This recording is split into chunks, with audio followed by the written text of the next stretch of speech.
Distance between 2 points, दो बिंदुओं के बीच की दूरी। अभी तक हमने कोऑर्डिनेट ज्योमेट्री में एक बिंदु की मूल बिंदु से दूरी निकालना सीख लिया है, बट यहाँ पर हमसे दो बिंदुओं के बीच की दूरी की बात की जा रही है। तो कैसे कैलकुलेट करेंगे, सबसे पहले इसे ड्रॉ करके देख लेते हैं। तो मान लेते हैं ये हमारा क्या है, प्लेन है जिसके ये दो परपेंडिकुलर एक्सेस हैं। वन इज एक्स एक्सेस और जो वर्टिकल एक्सेस होगा वो हमारा वाई एक्सेस होगा, और centre of a plane is called origin, जिसको हम नाम दे देते हैं ओ। अब मान लेते हैं इस प्लेन पर कहीं एक पॉइंट ए है जिसके कोऑर्डिनेट्स हैं x, y। तो अभी तक हमने कोऑर्डिनेट ज्योमेट्री में मूल बिंदु से बिंदु के बीच की दूरी निकालना सीख लिया है। इट मीन्स हमने ये वाली डिस्टेंस को निकालना सीख लिया था।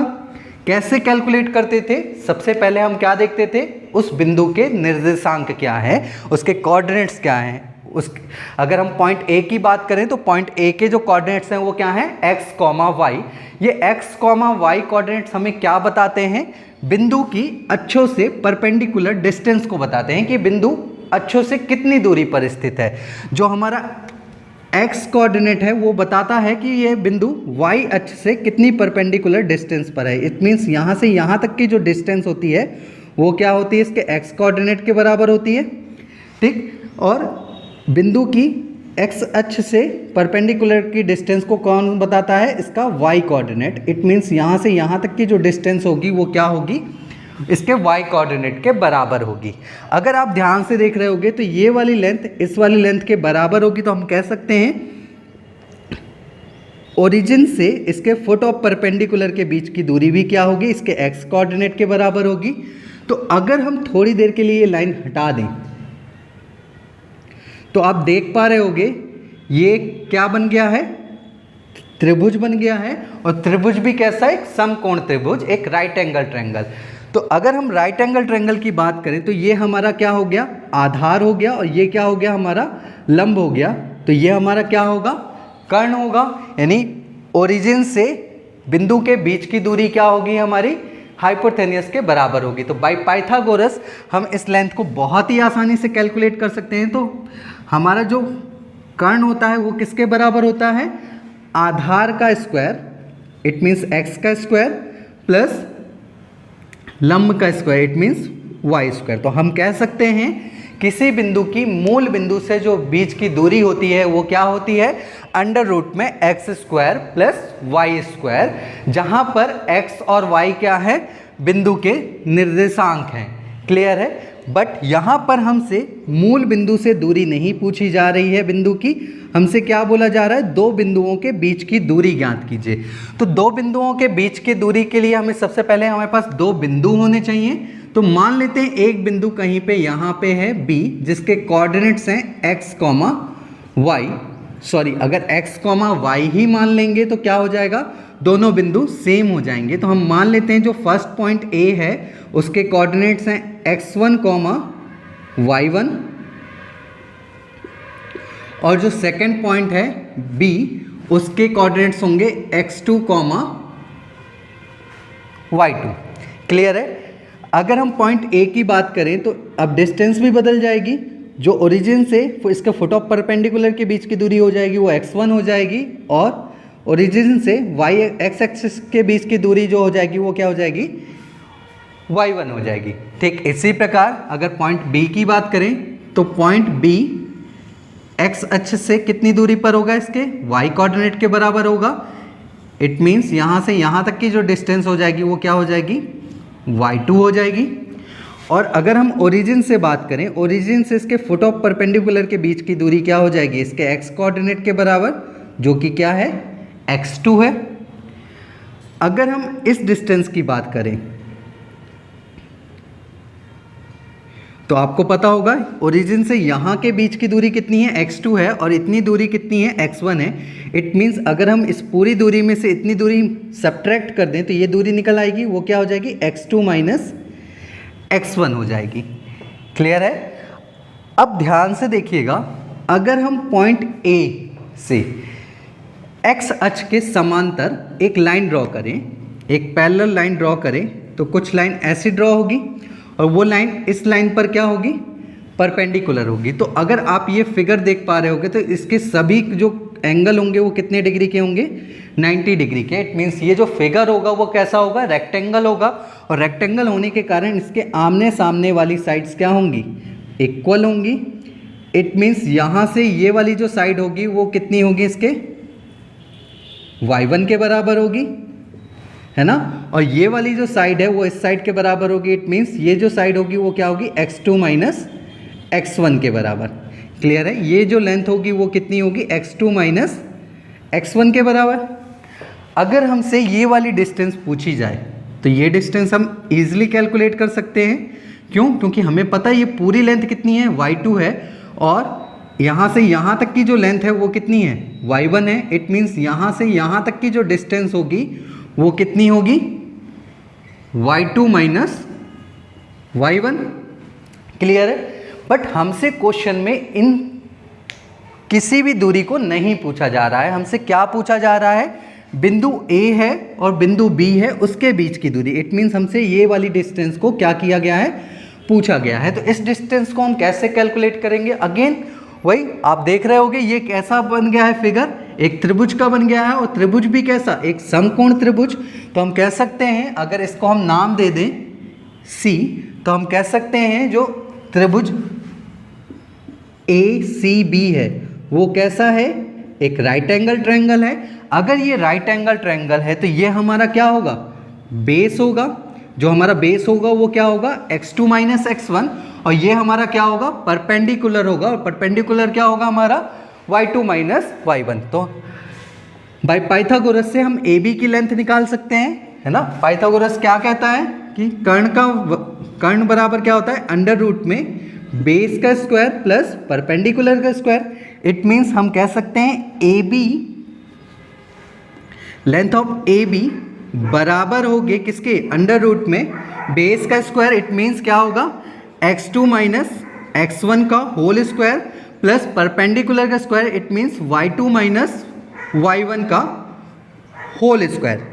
तो जब भी हमसे दो बिंदुओं के बीच की दूरी पूछी जाए तो हम इस रिलेशनशिप का इस्तेमाल कर सकते हैं, और हम कह सकते हैं कि दो बिंदुओं के बीच की दूरी क्या होगी, अंडर रूट में x2 माइनस x1 का whole square plus y2 minus y1 का होल स्क्वायर। तो हम कह सकते हैं ये जो रिलेशनशिप आई है वो क्या है, डिस्टेंस फॉर्मूला हुआ हमारा, डिस्टेंस फॉर्मूला फॉर 2 पॉइंट्स, दो बिंदुओं के बीच की दूरी निकालने के लिए हमारा क्या हुआ, डिस्टेंस फॉर्मूला हुआ, जहां पर वेयर x1 और y1 क्या है, कोऑर्डिनेट्स हैं।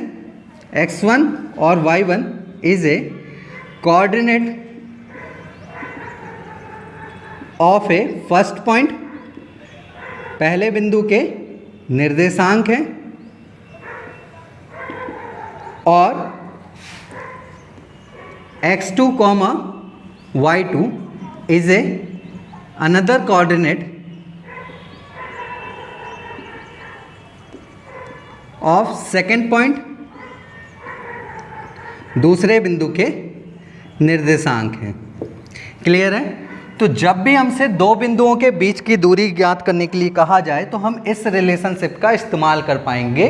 दो बिंदुओं के बीच की दूरी क्या होगी, अंडर रूट में x2 माइनस x1 का whole square plus y2 minus y1 का होल स्क्वायर, जहां पर x1 और y1 क्या होंगे, हमारे एक बिंदु के निर्देशांक होंगे, और x2, y2 क्या होंगे, हमारे दूसरे बिंदु के निर्देशांक होंगे। तो कुछ क्वेश्चन इस रिलेशनशिप से कर लेते हैं ताकि आपको बेहतर समझ में आए।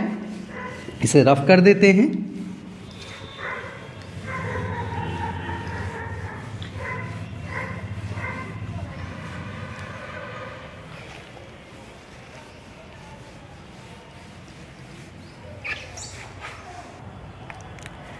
एक क्वेश्चन लिखिएगा, find the distance between 2 points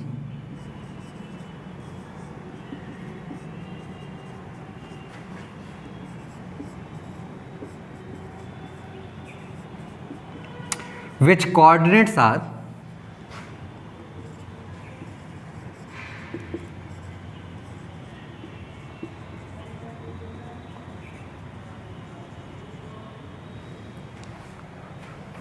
2,3 and 5,7।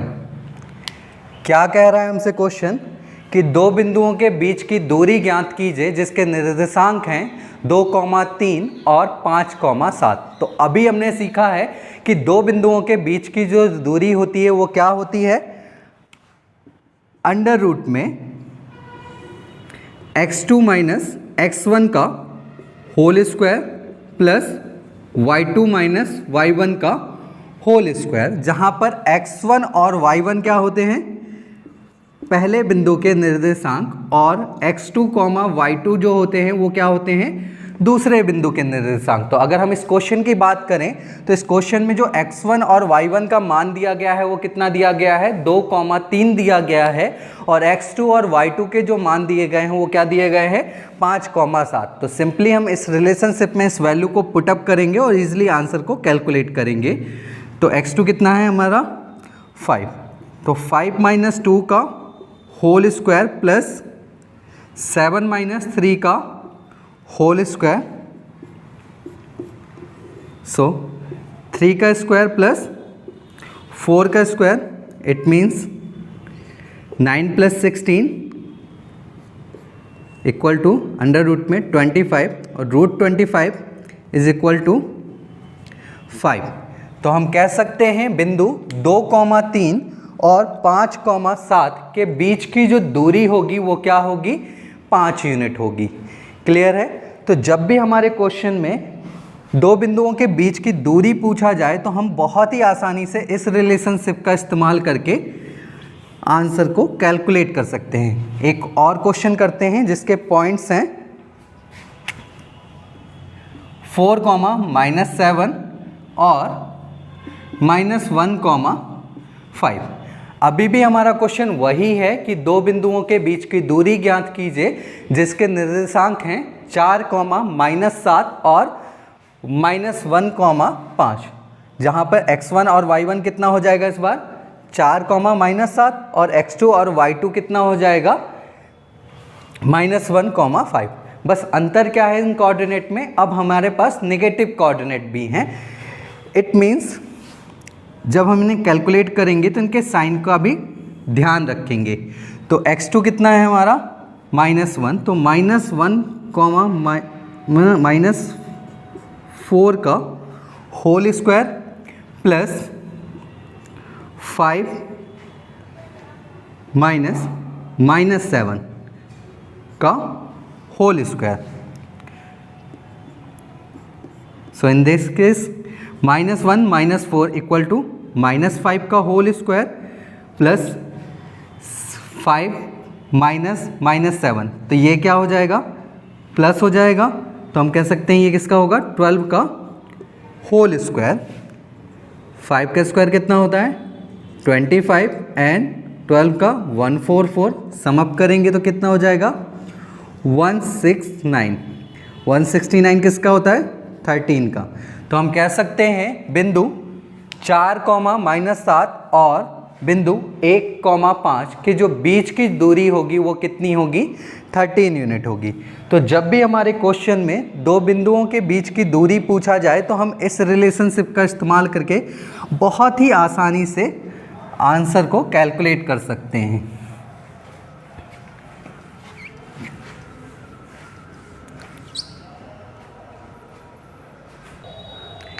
एक क्वेश्चन लिखिएगा, if distance between 2 point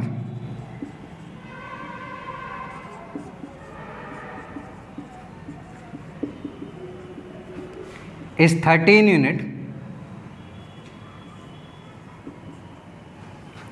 which coordinates are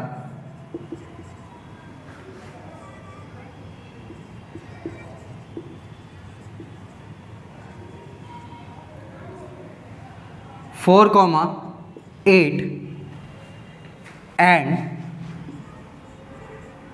k, -4, then find the value of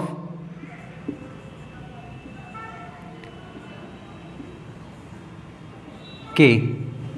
क्या कह रहा है हमसे क्वेश्चन में कि बिंदु 4,8 और k, -4 के बीच की जो दूरी है वो कितनी है, 13 इकाई है।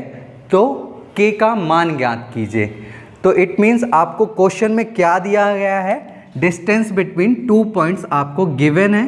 Distance between 2 points equal to कितना है, 13 यूनिट है। क्लियर है।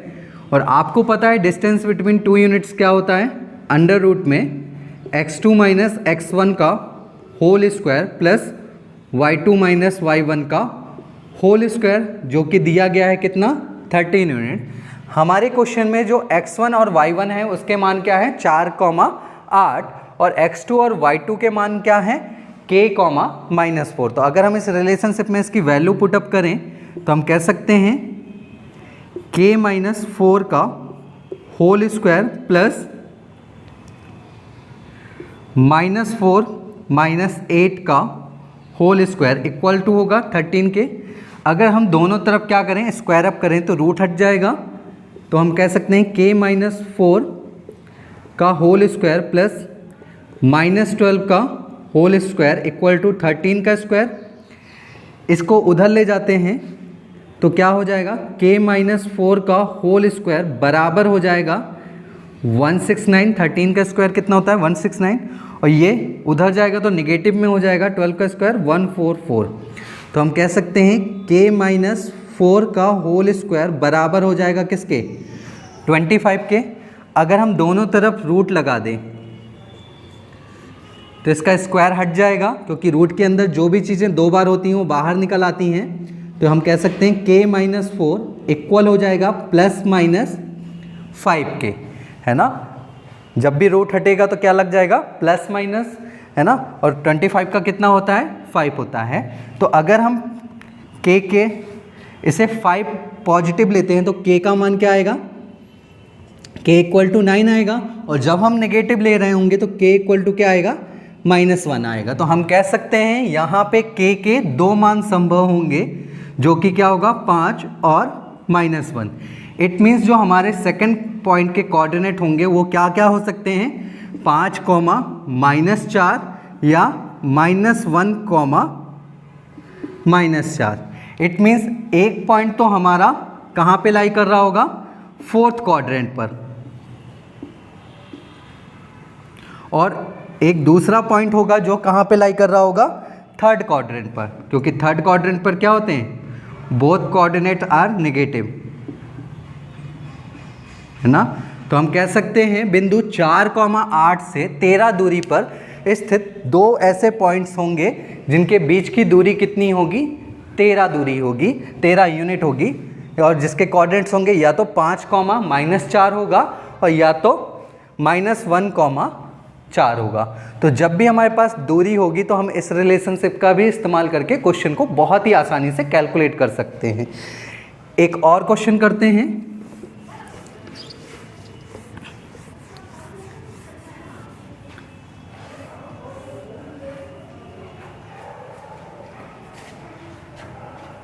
यदि इसी क्वेश्चन में हम थोड़ा सा चेंज कर दें, if a distance between 2 points is 17 units which coordinates are k + 1 and 9 and 4, -6, then find the value of k। अभी भी क्वेश्चन में आपसे वही बोला गया है कि बिंदु k + 1, 9 और बिंदु 4, -6 के बीच की जो दूरी है वो 17 इकाई है।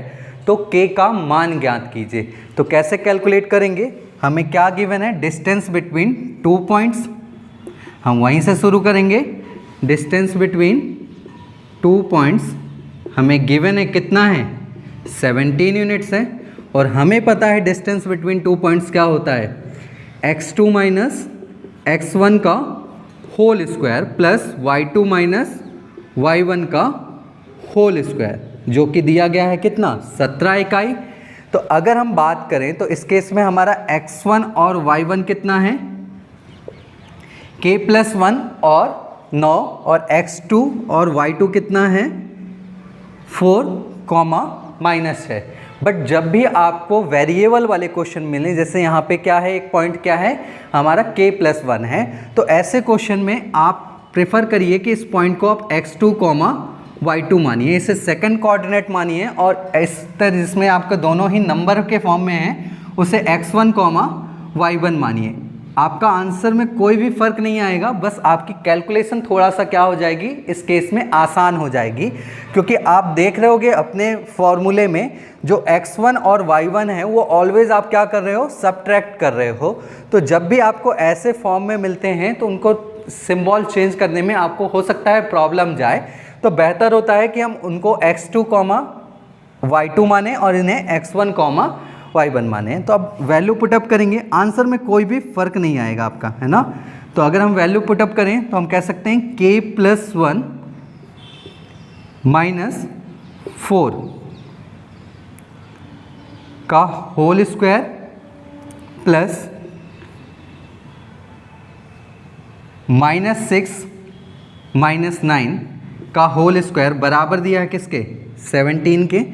अगर हम इसे दोनों साइड क्या कर दें, स्क्वायर अप कर दें, तो हमारा रूट्स क्या हो जाएगा, हट जाएगा। तो हम कह सकते हैं k+1 - 4 का होल स्क्वायर प्लस -15 का होल स्क्वायर इक्वल टू हो जाएगा 17 का क्या होता है, 289।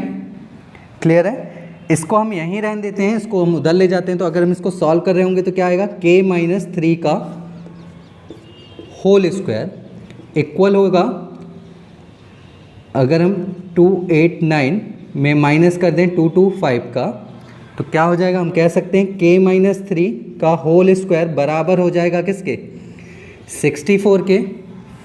तो हम कह सकते हैं k-3 का होल स्क्वायर बराबर है किसके, 64 के। अगर हम दोनों तरफ रूट्स ले लें तो आपको पता होगा रूट्स के अंदर जो भी दो चीज़ अंदर दो बार होती है वो एक बार बाहर निकल आती है। तो हम कह सकते हैं k-1 इक्वल होगा +-8 के। अब यहाँ के मान कितने संभव होंगे, 2 मान संभव होंगे, एक बार जब हम प्लस ले रहे होंगे और एक बार जब हम माइनस ले रहे होंगे। तो जब हम प्लस ले रहे होंगे तो ये उधर जा रहा होगा तो क्या हो रहा होगा, सब्ट्रैक्ट हो रहा होगा, तो k का मान क्या आ जाएगा, एक 5 आ जाएगा।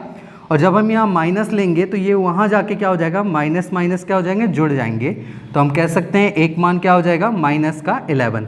तो हम कह सकते हैं इन दिस केस हमारे k के 2 मान संभव होंगे, एक होगा 5 और एक होगा -11। तो जब भी आपके क्वेश्चन में ऐसे आए जिसमें आपको डिस्टेंस गिवन हो और आपसे एक कोऑर्डिनेट्स के बारे में पूछ लिया जाए, तो उस केस में हमारे को कैसे कैलकुलेट करना है, आपको डिस्टेंस बिटवीन 2 पॉइंट्स से स्टार्ट करना है और वैल्यू पुटअप करके बहुत ही आसानी से आंसर को कैलकुलेट कर लेना है। याद रखिएगा यहाँ पे हमसे k का मान पूछा गया है, अगर पॉइंट का पूछा होता तो हम उसमें क्या कर देते, +1 कर देते। इट मीन्स हमारा इसका आंसर कितना आता, 6 आता, और ये क्या आता, -10।